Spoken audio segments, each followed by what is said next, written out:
What is mindfulness?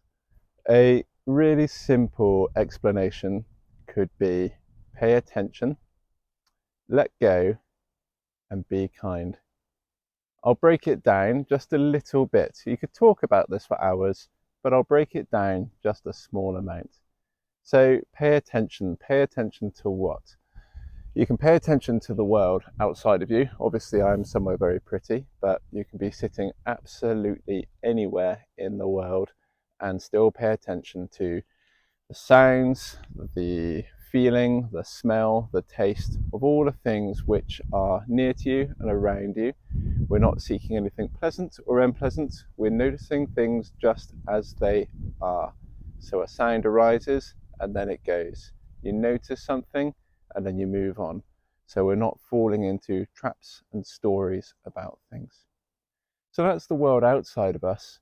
There's also the world inside of us. Very often when we sit still or we aim to pay attention to things outside of us, we end up going inside.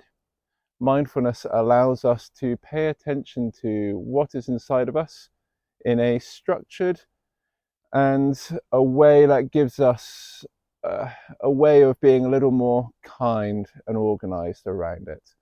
So, what is inside of us? There's the body and how that feels. It might be a little bit of a backache.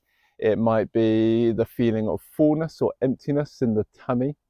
It may be stuff that we are carrying in our bodies, such as the adrenaline of a conversation gone a little bit wrong. It might be stuff from the past which we're still carrying. It may just be a sense of peace, which is something that can arise from time to time.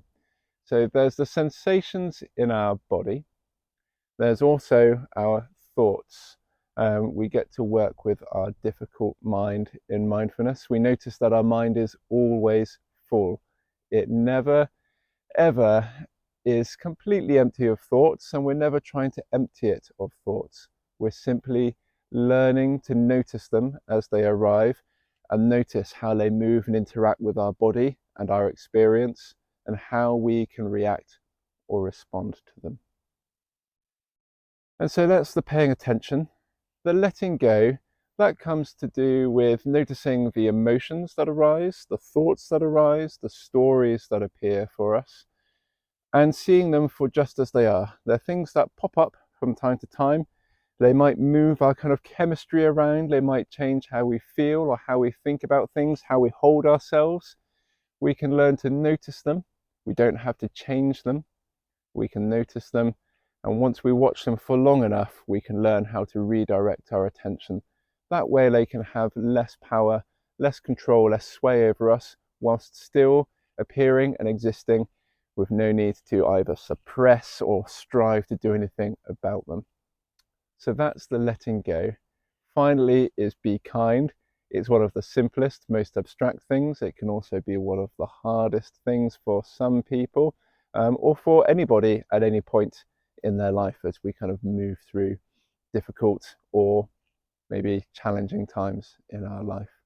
And so being kind, perhaps cultivating a sense of friendship, a sense of warmth, these are very abstract and it can take time to work with them. But treating yourself well and being on your own side, it is fundamental to mindfulness. If we are just sitting with our eyes closed and we're silently beating ourselves up, judging ourselves, or just speaking to ourselves in a default way of coldness or unkindness, or not being on our own side at all times, then we can find that we will just carry on the same old patterns. Whereas we can notice difficult thoughts, difficult feelings, and still treat ourselves kindly. We can also learn to treat others kindly. And so extending well-wishing and kindness to others is essentially the big piece, perhaps the last piece of the puzzle to mindfulness, learning to beam compassion outwards. And so that's a little bit of mindfulness in a nutshell.